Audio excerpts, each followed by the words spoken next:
As I walked past the cubes, Carrie asked me about the fourth quarter delivery dates. After a brief discussion, I went into my office. A couple of minutes later, Carrie and Lori came in. "Hey Chip, are you okay with these shipping dates?" Carrie asked. Carrie and Lori are my buyers. Carrie, around my age, is a curvy brunette who loves Western-style clothes, always tight-fitting and on point. Lori was a tall, slender redhead in her early 20s, with long legs and an engaging presence. She had a friendly, easygoing demeanor, and she was always cheerful. As I spoke to her and Carrie, I realized I didn't need to check any dates with them, but I was still trying to understand why they came to me. Carrie, noticing my new cologne, made a playful comment about how good it smelled. Lori, who rarely wore cologne, also commented that it was noticeable. I mentioned that I was trying out a few new scents and might have to limit how often I wear it at work if it became too distracting. Carrie joked that we couldn't have the team distracted by me, and they both left my office laughing. The rest of the day flew by, and when I got home, I quickly changed into workout clothes and headed out to the gym. Around 6:45 p.m., I got back and told the kids I'd be ready in 15 minutes. I decided to skip a shower but freshened up quickly before we headed out. We arrived at Jessie's house around 7:05 p.m., and after knocking, she quickly greeted us, mentioning that they needed about 10 more minutes. While we waited, Kix and I played soccer in the yard, talking about our day and making plans to go to the gym together on Saturday. Teresa, Jess's mother, came out to greet us with a warm smile. She mentioned she would have Jessie home by 10 p.m., and I reassured her that it was fine. We chatted briefly, and Teresa complimented me on my cologne again. I made a light-hearted comment about us all joining in next time, but Teresa's response was more serious as she mentioned that she and her husband had separated. I hadn't known, and I quickly apologized, feeling a little embarrassed for not being aware. As we chatted, Kix accidentally hit me with the soccer ball in the face. I reassured everyone that it was fine, though it stung a bit. Teresa kindly offered to get me some ice, but I smiled and declined, not wanting to cause any more attention to it. Just as we were about to leave, the girls came running out, laughing. Shell asked if I was okay, and we all agreed it was time to head out. Kix and I teased each other, joking about who would win next time. We said our goodbyes, and I couldn't help but notice how nice it was to spend time with everyone. As I drove the kids home, I reflected on the enjoyable evening, feeling grateful for the moments shared. I looked in the mirror and saw Jessie smiling slightly while Shell looked a bit concerned. "Mr. Jameson, you smell so good." "It's surprising that Mom didn't come with us," Jessie said. "Okay, we forgot. We're hungry, hit the gas." I laughed, but Shell seemed to sense something. "Oh no, everyone seems to know more than me." Dave Buster's was a lot of fun. We played a giant version of Rock'em Sock'em Robots and tried several other games. At one point, we split up. Kix got stuck at a machine where he had to shoot zombies, while the girls were checking out the area, possibly looking for some cute guys. I found a baseball game in the corner of the room, a mix of old school and new technology, where you had to hit a metal ball. It turned out I was pretty good at it, scoring over 2,200 points. When we regrouped, the girls dominated us on the dance machines, though James didn't seem too fond of the techno beats. We joked around all night, but in the end, the guys won, thanks to our skills in squash and basketball. Guys and their balls, I laughed. We walked over to the prize counter, our cards full of points. Kix decided to save his for next time. "Dad, how did you score so many points?" one of the kids asked. "I just have talent, bro," I replied, making them laugh with my awkward German accent. In the end, we added up all our points and picked a pink teddy bear as our prize. As we headed home, we had fun discussing the night and debating who would win next time. I also got a takeout steak and chips for Joan. She'd ordered it last time and said it was delicious. Some habits don't change. When we arrived back, I walked the girls to the door while Kix stayed in the car, listening to music. It looked like they had decided that Jessie would keep the pink bear. Jessie opened the door, and that's when Teresa showed up. "Oh no, I should have offered her something to eat," I thought to myself. "How was it?" I asked. Jessie handed the pink bear to her mother. "Mr. Jameson, it's for you, Mom. Is it true?" she asked. "Thanks, Chip," Teresa said. I felt a bit embarrassed. "Hey, it wasn't exactly like that," I muttered. Shell pushed Jessie, clearly not happy. Jessie kept laughing, and Teresa came closer to me. I stood there, smiling shyly. She smiled and said, "You'd look great in pink, Chip." I felt a little awkward and responded, "Oh, smooth move. Why not?" She smiled again, probably wondering what I meant. And then I remembered that I hadn't asked if she wanted anything from the restaurant. By the way, sorry. I should have asked if you wanted anything from the restaurant. They have really good chicken and ribs. Is that true? She asked, raising her eyebrows while clutching the pink teddy bear to her chest. I was trying to keep my composure, but I was having trouble. Yeah, everything looks and tastes great. Next time we play games, I'll definitely join in. I want to be more adventurous, she said, grinning. That would be great. I replied, glad to hear it. I'm going to check on Kix now. Good night, Teresa. Thanks, Chip, and thank you for the teddy bear, she said as she reached out and squeezed my hand. Run, Chip, run, she added with a playful wink. I turned and walked toward the Jeep. I was almost there when I heard her voice again. I looked over my shoulder. By the way, I don't think I have a pink bodysuit, she joked. I stopped, smiling. You're killing me, Smalls. You're really killing me. A few minutes later, Shell came out of the house, and we went home. I didn't need a shower, but I felt like I did. After undressing, I grabbed a bottle of Joan's lotion off the shelf.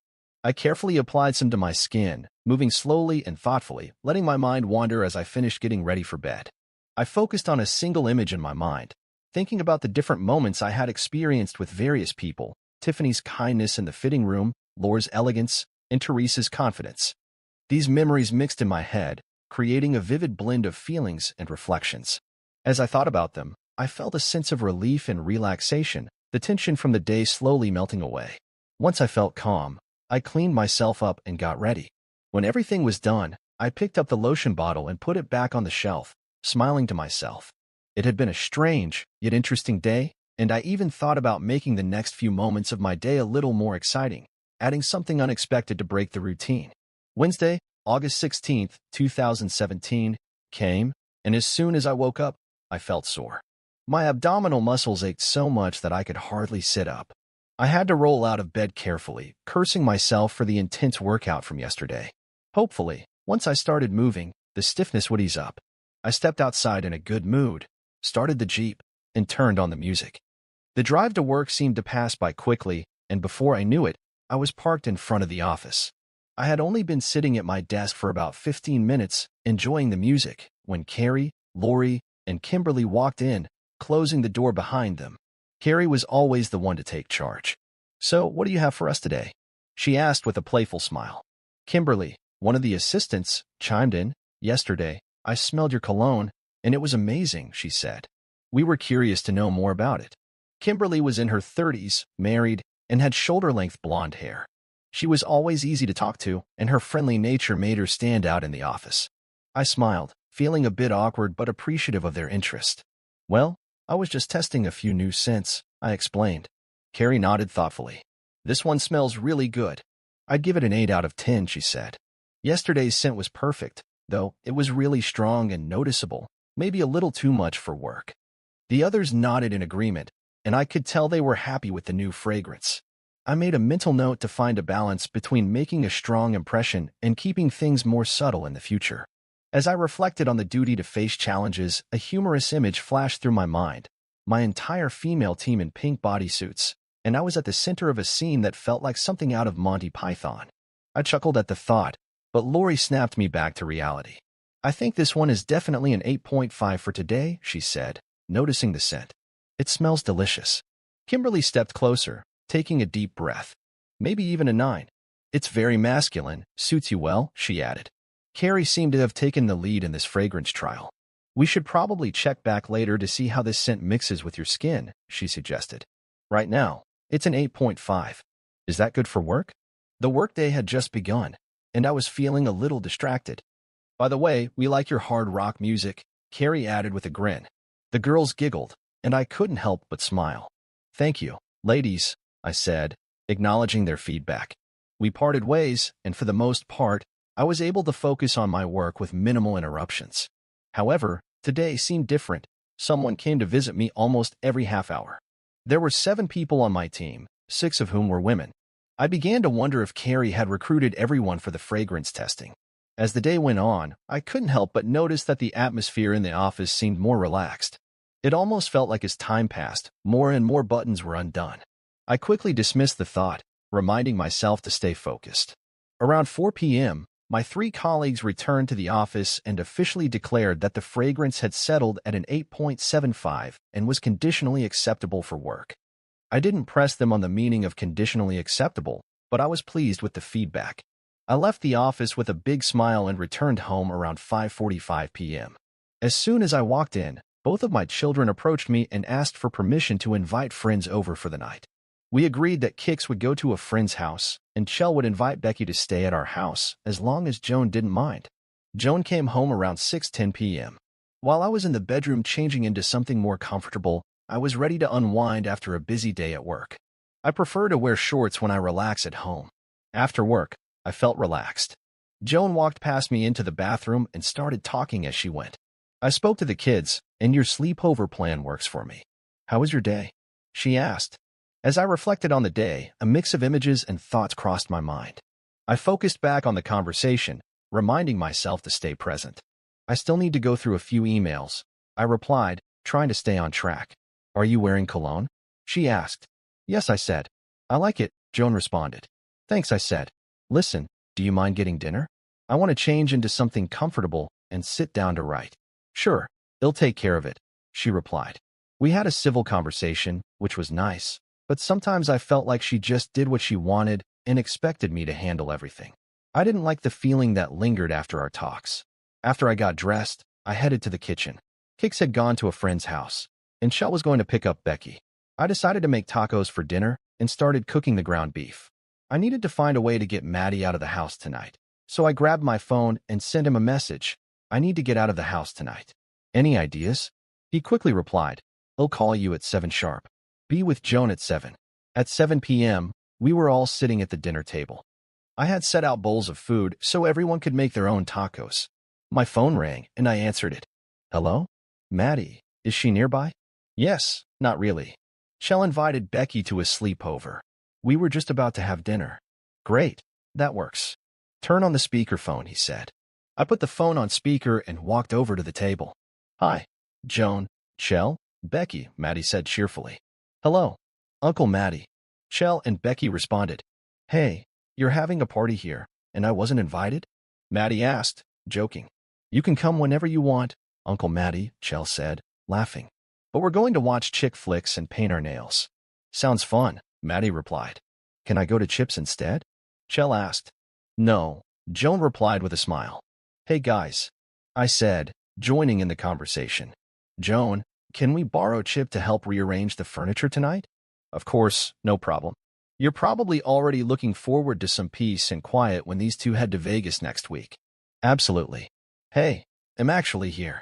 Can he come after dinner? Certainly. Great. Bye, guys. I hung up the phone. They'll be there soon. Maddie started making joking noises. Geez, Matthew, stop. Not a person. Bye. Idiot, I replied, shaking my head. At 7:30 p.m., I arrived at Maddie's house, on time. Dude, we're trying to figure out a plan for the bedrooms. The guest bedroom will be yours. I need your help to move furniture in the other 2 rooms. You can leave the table in Shell's room. We just need to get beds and dressers. Thank you. You're going to do all this for me and the kids? Yeah, we know Joan pretty well, too. By all appearances, there's little chance she'll confess. You feel it too, right? Yes, I feel it, I admitted.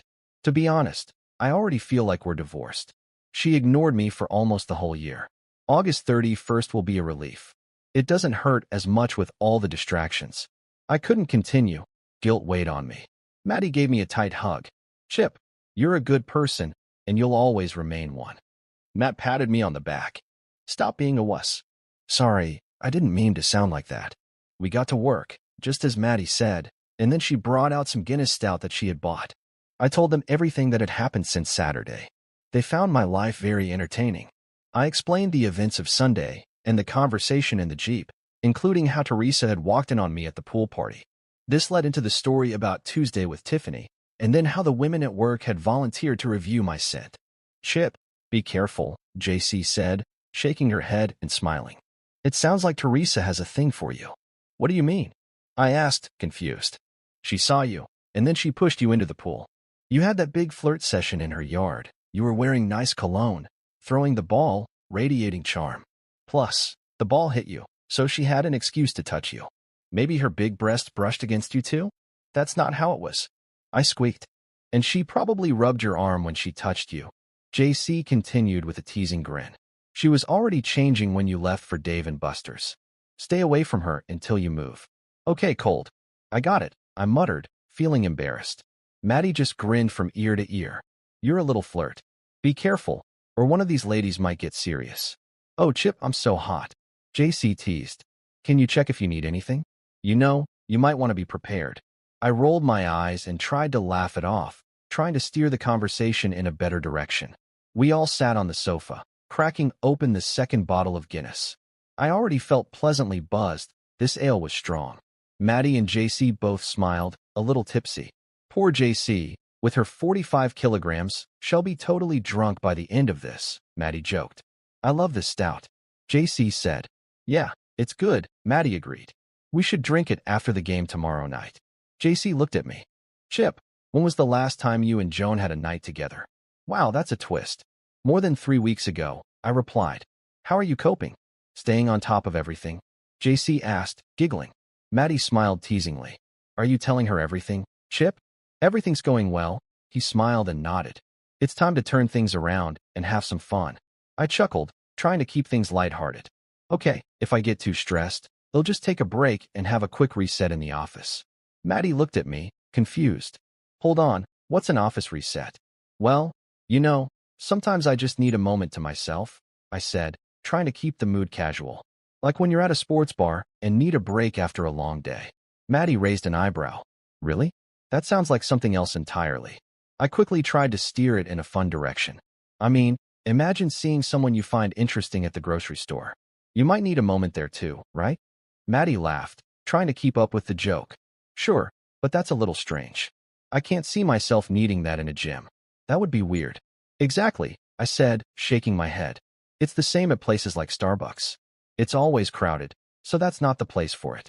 JC looked at us with a raised eyebrow. What are you two talking about? I laughed, realizing that we might have taken the joke a little too far. Maddie and I tried to keep it light, but JC didn't seem impressed. Are you serious? What's with you two? She asked. We couldn't hold it in any longer, and the whole situation turned into a burst of laughter. Maddie collapsed on the couch, clutching his stomach from laughing too hard. I was still laughing uncontrollably as I buried my face in the pillows. By the time we all calmed down, JC was smiling too, though she still looked a little confused. You two are ridiculous, she said, shaking her head. As the evening went on, JC stood up, clearly ready to leave. You've got that stuck in my head now, Chip. This is going to be in my mind all night.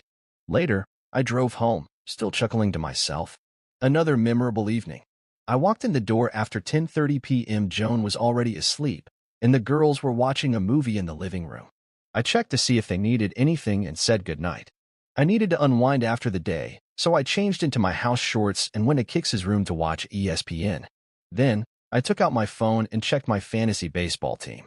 Before I knew it, it was already 11:30 p.m. Thursday, August 17, 2018, was a good day. I always look forward to Thursday's basketball night, then grabbing a beer, and if I'm lucky, I want to see Joan awake when I get home. Today went by smoothly, much like Wednesday. The day at work was productive, and we tested the latest scent, which was from St. Laurent. The feedback was excellent, with a score of 9.0. It felt like a celebration as everyone seemed to be wearing skirts today. I hadn't noticed their clothing choices much before, but this week, I was more aware. At exactly 5 p.m., Carrie walked into my office. She came over and sat on the edge of the table. Boss, your perfume today is amazing. Some of the girls are rating it a 10. Just be careful, okay? She said with a smile. I stood in front of her, grinning. Well, if we have a long meeting in a small room, maybe you shouldn't wear it, I teased. But if it's just Lori, she might have a hard time with it. Carrie smiled knowingly. I understand. Thanks for the heads up. She paused, then added, I'm bringing a few more scents on Friday for next week. Should we wrap up this experiment? It's getting a bit tough to keep it all under control. I mean, Chip, if it gets too overwhelming, just step away slowly while keeping eye contact. Her playful tone made me smile, but I could feel the tension building. She stood up to leave, but not without one last comment. We may need to change the dress code, she said, raising an eyebrow. What do you think I should wear? She added, catching me off guard. There wasn't an easy answer to that question, but I managed to keep my composure as she left, leaving me with a lot to think about. I was glad to leave work and head home. I can only handle so much of the daily grind. Today's game was at 7 p.m., so I had about 30 minutes to change clothes, eat a granola bar, and drink some water. The kids know that they're on their own on Thursdays, and Joan said she would be home soon. The game was physically tough, and we lost by 5 points. We decided to skip the bar and headed straight to Maddie's place for a drink around 8:45. When I arrived, JC showed up with food. "Hey, guys. I brought chicken Caesar salads for dinner. Hope that's okay." "Wonderful. I'm starving," Maddie said. JC gave him a questioning look. "What does that mean, exactly?"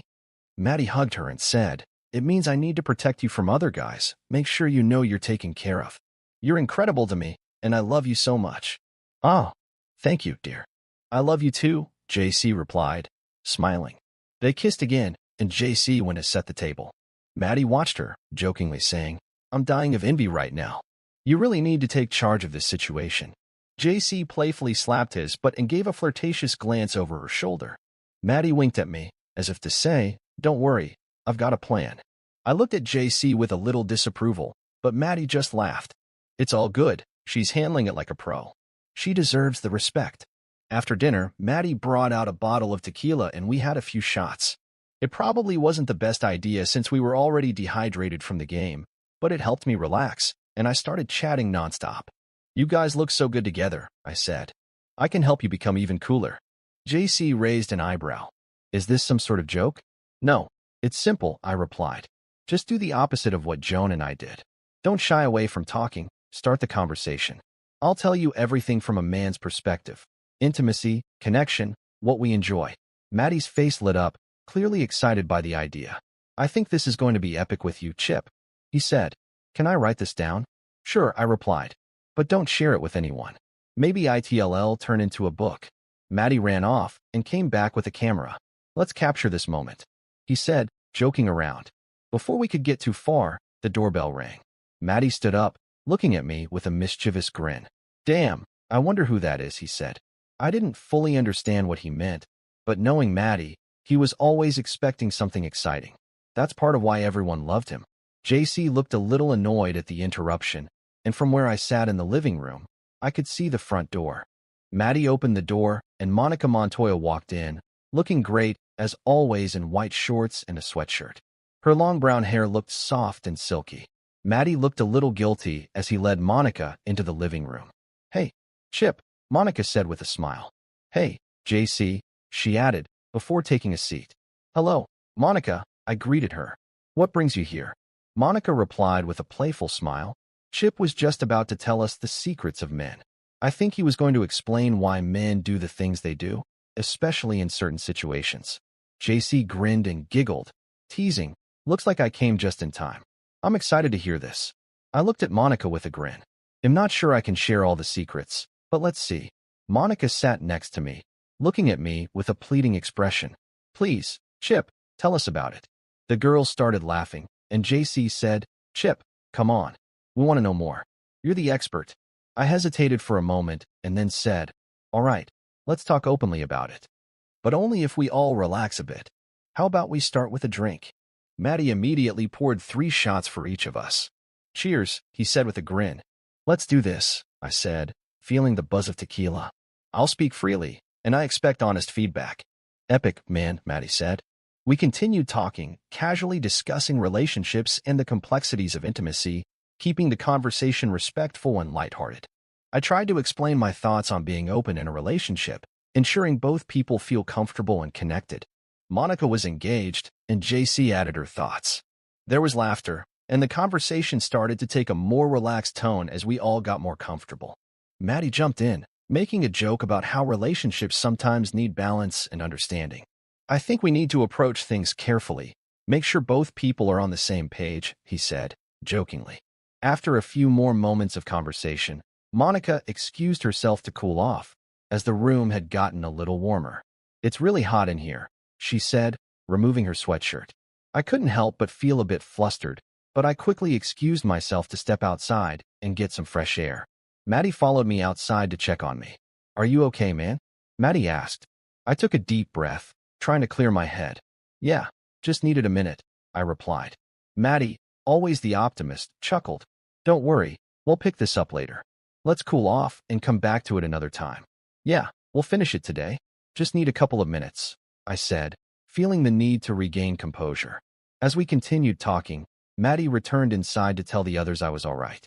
I took another moment outside, trying to calm myself down before rejoining the conversation. When Monica took off her sweatshirt, Chip had a decision to make. Either step outside for a moment or take the situation in stride. Sorry, he said, feeling a bit flustered. Monica smiled reassuringly. Don't apologize, everything is fine. She laughed softly, trying to lighten the mood. Maddie, eager to bring the vibe back to a fun place, mentioned, by the way, I've been thinking about some songs I like. Those classic 80s rock songs my brother always listened to. I'm going to play one now. After a few minutes, I returned to the room and sat back down. Before I could say anything, JC jumped in with a grin. Let's just put it out there. Monica likes Chip. If this were a barbecue, they'd be right there on the grill by now. She then turned to Chip. And by the way, he's probably moving here in a couple of weeks. Let's all try to keep it together until then. He's got things to sort out. Maddie, sensing the mood shift, looked at me with a hint of mischief. I won't say a word, he promised, and Monica added, I promise I won't bring it up either. I looked at Monica and sighed, relieved. Thanks, Monica, I really lost my cool there. She squeezed my hand and gave me a reassuring smile. Maddie then pressed something on his phone, and the music kicked in classic dance vibes. Without warning, I jumped up and grabbed him, jokingly scolding, You think this is funny? You're such an idiot. Guys, JC shouted, and the group laughed. The atmosphere lightened. I turned to JC, okay, what's next? We've covered the basics of your questions, but what about the real stuff? I grinned. JC smiled. Well, do men really care about certain types of intimacy with a woman? She asked, gesturing playfully with her hands.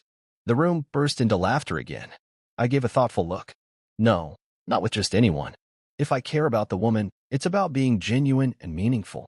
It's more about connection and trust. When it's sincere, that's what matters most. JC, with a small blush, said, I don't know if I'd be okay with something like that. It feels a bit strange, but maybe I'm just curious. Maddie gave JC a nod of approval, and I added, yeah, it's about what feels right for both people. When a woman is in control, that can make things more comfortable and enjoyable. That's a good point, JC agreed. It's important that both people feel comfortable and respected. Monica, listening intently, looked a bit confused but stayed quiet. Maddie, ever the charmer, added, I love it when my partner is active in the conversation and enjoys herself. It makes everything more engaging. I smiled at Maddie. Exactly, it's all about mutual enjoyment and making sure everyone feels comfortable. Monica seemed to nod, though still processing the conversation. I guess that's true, she said, thoughtfully. It's important to know what we like and to communicate that in a trusting way. Maddie smiled, agreeing, yes, communication makes everything easier and more honest. I think we all agree on that. JC smiled too. Absolutely. Let's keep the conversation going. JC looked at us curiously. Do you guys really enjoy physical contact when you feel the touch of a woman's body? Yes, for the most part. We love physical contact with a woman, especially when it's affectionate and gentle, I replied. For me, an area where closeness and trust are felt is important. It adds a special warmth to the relationship. Monica, hearing my words, smiled slightly. I also like those moments when there's tenderness and mutual affection. It really helps bring people closer, she added. I completely agree, Maddie chimed in. How about the hair? Maddie suddenly asked, turning to JC. Could that be part of showing intimacy? JC laughed. Why not? She replied with a grin. The main thing is that it all happens by mutual agreement and brings joy. I love you, JC said playfully. I love you more, Chip responded. I smiled, enjoying the lightheartedness of the conversation. Yes, Merry Christmas, I said, teasing.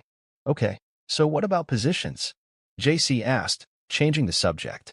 Do guys always want to end up in doggy style, like in the movies? I like any position that makes me feel connected to my partner, I answered. I enjoy positions like the cowgirl, or more intimate ones where we can be close, like missionary, where we can hug and kiss. Monica, a bit confused, asked, what's face-to-face? This is when both partners sit on top of each other, looking at each other, I explained. I see, Monica replied, intrigued. I also like various other positions, I added. The important thing is that they bring pleasure to both people. Some of the others looked a bit puzzled, so I suggested, Maddie, you should check out the article about poses in men's health. There are a lot of options there. Maddie moved closer to JC, and they began browsing the article together. Wow, Maddie said, impressed. I pulled out my phone and found the same article. Monica, you can check it out here, I said, offering it to her. I watched Monica's reactions as she scrolled through the poses, her eyebrows slightly raised. Oh, I like this position, she commented. I know, right? JC said, looking up. Maddie, make sure to write that one down. When Monica reached one of the poses, she bit her lip and smiled. I should probably stop looking at this, Chip, or I'll start thinking about other things, she said, handing the phone back to me. The couple on the sofa shared a laugh. JC turned to Maddie. What do you think of this position? No way, it looks too complicated, JC replied, shaking her head. We all burst into laughter. Maddie continued scrolling through the article and then looked at me. Some of these poses are really interesting, he said. Yeah, sometimes it's worth trying something new, I responded. Monica squeezed my leg, hinting at something. I think I need a break for a minute, she said, standing up. JC followed Monica as she left the room. Maddie, trying to lighten the mood, started giggling. Hey, remember that black and white poster with all of Calvin's expressions from Calvin and Hobbes? I want a poster of these poses like that. Then I can just point and decide what to try. We all laughed together. Maddie kept scrolling. Looks like the girls are coming back, he said, winking at me. As JC sat back down next to Maddie, she playfully squeezed his leg. I think it's better for Maddie and I to look at the poses on our own, she said. I'll get a poster with them. Of course you would, JC teased. I love both giving and receiving pleasure, I said. I want it to be fun for both people.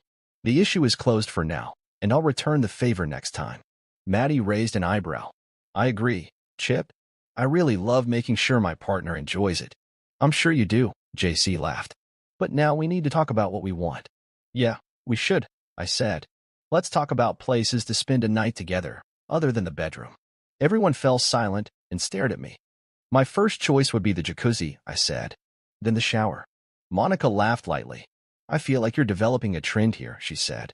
The third, fourth, and fifth would be the bath, the pool, and the ocean, I added with a grin. Think you're funny, huh? I teased her, locking eyes. She grinned, returning my phone to me.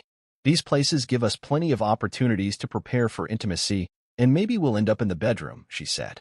Though I really love the kitchen. You have a great table and island. Maddie, have you ever tried any of these? I asked. Well, maybe, Maddie grinned. JC giggled and tickled Maddie. He's so shy, she teased. The living room is nice too, JC added.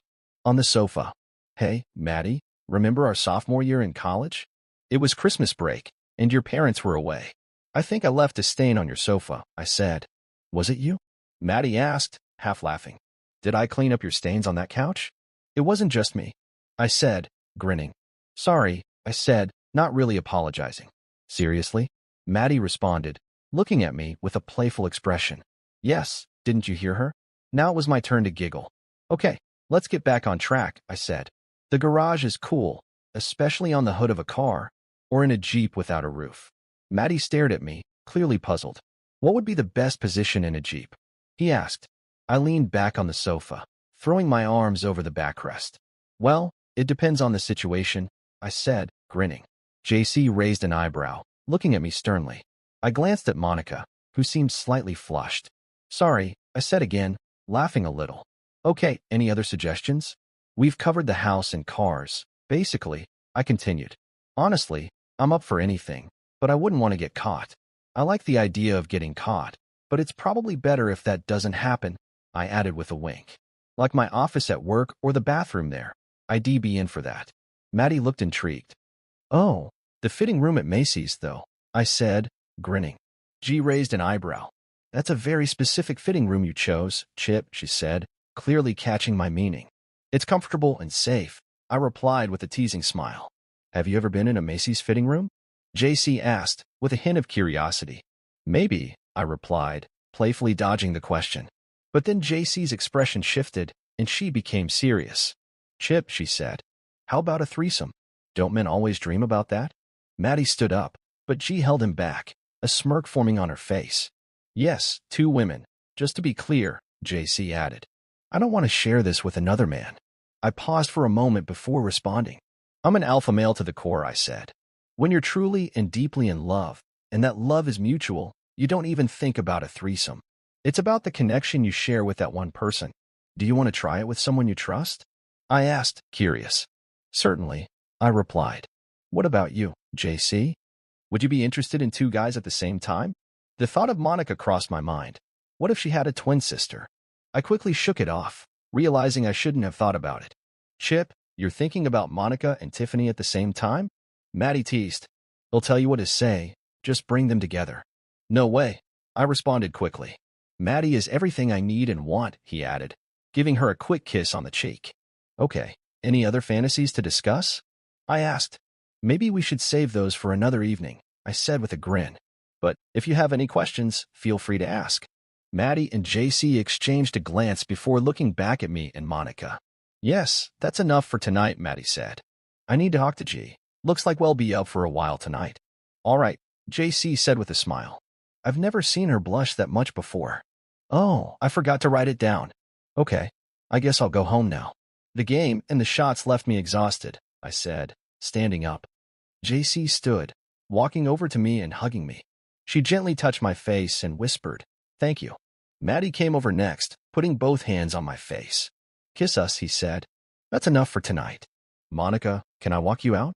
I asked. Oh, yes, certainly, Monica replied, smiling. Good night, guys. We left the house, and I parked in Maddie's driveway next to Monica's car. I stopped in front of the Jeep, feeling a bit nervous. Sorry if before I could finish, she kissed me. Her kiss was passionate, and she pressed her body against mine, her tongue entering my mouth. Monica wrapped her leg over my thigh, her arms around my neck as I held her waist, pulling her closer. We kissed for about 20 seconds, but I pulled away, thinking about my responsibilities. Monica, I can't. Crap, I want to, but... I started, but she looked at me with intense eyes. Her hands grabbed my shirt, and I had to pull away, holding her gently. She let go, her gaze softening. I'm sorry, she said quietly. I have to go. JC will kill me. Everything is fine. You're amazing, I reassured her. She smiled and began to step back. I'm going to take a long shower. You should probably go home and clean up too, she added, laughing lightly and looking at me with a playful glint in her eyes. Can you ride like this? She teased. Good night, I said, smiling. Good night, Chip, she replied. I went home, took a quick shower, and collapsed into bed, exhausted. I dreamed of our kiss and the feeling of being so close to Monica. The next morning, I was sore from the previous night's excitement. I took a long, hot shower and struggled to get dressed. As I walked toward the Jeep, a smile spread across my face. The memories of our kiss and the closeness of the night before were still fresh in my mind. At the traffic light, I sent Maddie a message, knowing he was probably still getting ready for work. I called him, and he answered on the first ring. How's it going? Maddie asked. Hey, just checking in, I said. Tell me everything, but no details. I don't want to know every position, just the highlights. Fine, Maddie said. It was intense. Gift wrapped and all. I heard JC in the background, and Maddie shouted, It's just Chip. Don't worry. I continued. I need to tell you something. Promise me you won't let JC kill me. What happened? Maddie asked, now intrigued. Last night, I was about to say goodnight near the Jeep, and she kissed me. She attacked me like a storm, hot, intense, like nothing I've felt before. I almost lost control, but I thought about my kids, and I pulled away. Maddie paused. You're fine, Chip. So what about Monica? Did she? Before I could finish, I heard JC's voice. What about Monica, Chip? She asked, sounding amused. Certainly, I can handle your man talk just as well as Maddie, she replied. I heard Maddie laughing in the background. Challenge accepted, she said, and I chuckled. Okay, cool. So, after Monica gave me a passionate kiss last night outside the Jeep, I began. What? She's like that? JC exclaimed. Calm down, I laughed. We kissed. It was intense. She rubbed against me. It felt like a whirlwind. About 20 seconds of pure excitement, and then I pulled away, told her I couldn't do it. She apologized? JC asked. Yeah, we were fine, I confirmed. No drama. After that, I went home, jumped in the shower, just to clear my head. I heard a noise on the other end of the line. Wait a second, she said, sounding a bit uncomfortable. Stop with the details. I paused. From the moment Monica walked through the door last night, I couldn't stop thinking about her. It stirred up a lot of emotions. Maddie and I had discussed earlier how important it is to start the day off on a calm, relaxed note, full of warmth and care. There's nothing better than starting the morning feeling comfortable and at peace. I asked, "Do you agree?" Just then, I heard a knock on the door. "Hello? What's up, Matt?" I asked. But before I could finish, JC shouted from the other end, "Go to the bedroom now." Dude, I gotta go," Maddie said, sounding rushed. "Bedroom now," JC repeated, and the line went dead. "Looks like he's having another one of those nights," I mused. "You better lock things down." After cutting out the caffeine, I got back to it, singing along with Sebastian, getting a few curious looks from people around me. "Wow, Mom, if I had Monica's number, I'd make that her ringtone," I joked. Hey, it's going to be a great day. Subscribe to the channel so your love life stays smooth. Don't miss the next story. Trust me, this one is nothing compared to what's coming next. But if you're under 18, don't even think about clicking on the next video. Go ahead, click to the next one. Click to the next one.